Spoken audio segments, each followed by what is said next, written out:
শুক্রবার 2025-26 অর্থবর্ষের পূর্ণাঙ্গ বাজেট প্রস্তাব বিধানসভায় পেশ করলেন রাজ্যের অর্থমন্ত্রী প্রণজিৎ সিংহ রায়। বাজেট পেশের পর সাংবাদিক সম্মেলন করে অর্থমন্ত্রী বাজেটের উল্লেখযোগ্য দিকসমূহ তুলে ধরেন। মন্ত্রী বলেন, 2025-26 অর্থবর্ষের বাজেটে রাজ্যের নিজস্ব কর 4010 কোটি টাকা বলে অনুমান করা হয়েছে। এই অর্থবর্ষের বাজেটে রাজ্যের নিজস্ব কর বহির্ভূত রাজস্ব 504 কোটি টাকা বলে অনুমান করা হয়েছে। অর্থনীতির চাকা চাঙ্গা করার জন্য মূলধন ব্যয়ের উপর আরো জোর দেওয়া হয়েছে। 2025-26 অর্থ বছরের বাজেটে মূলধন ব্যয় 7.903 কোটি টাকা বলে অনুমান করা হয়েছে, যা 2024-25 অর্থ বছরের বাজেটের তুলনায় 19.14% বেশি। অনেক নতুন প্রকল্প ঘোষণা করা হয়েছে। সাংবাদিক সম্মেলনে এই বিষয়ে বিস্তারিত তুলে ধরেন অর্থমন্ত্রী প্রণজিৎ সিংহ রায়। এবং এই যে আজকে বাজেটের মাধ্যমে প্রত্যেকটা ডিপার্টমেন্ট, প্রত্যেকটা দপ্তর বিগত বাজেটের থেকে আমরা সেখানে এটা বৃদ্ধি আমাদের করতে হবে। এবার আপনি শিক্ষাক্ষেত্রে আমরা অনেক কিছু নতুন দেখেছি এবং বিকশিত ভারত, বিকশিত ভারত, ত্রিপুরা ওই লক্ষ্য রেখে আমরা সেটা করেছি।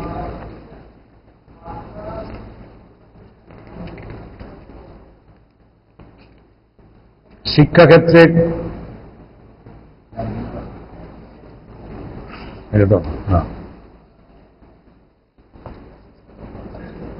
আমরা বিভিন্ন নতুন পেছনে প্রায় 6163 কোটি টাকা আমরা এবার বাজেটে বরাদ্দ রেখেছি এবং public works, R and B, DWS and water resource মিলিয়ে 3707 কোটি টাকার প্রবিধান আমরা রেখেছি। আর ডি পঞ্চায়েত, ইনক্লুডিং পঞ্চায়েত, সেখানে আমরা 3485 কোটি টাকা আমরা এবার বাজেটে প্রবিধান রেখেছি। Home, police, jail, fire service এই সমস্ত নিয়ে আমরা 2552 কোটি টাকার প্রবিধান রেখেছি। হেলথ অ্যান্ড ফ্যামিলি ওয়েলফেয়ারে 1949 কোটি টাকা আমরা এবারে বাজেটটা ধরে রেখেছি। এগ্রিকালচার অ্যালাইডে 1885 কোটি টাকা।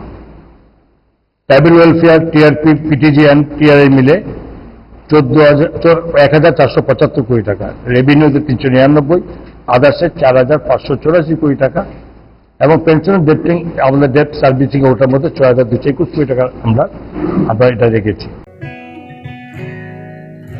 জুড়ে থাকে বাঁধন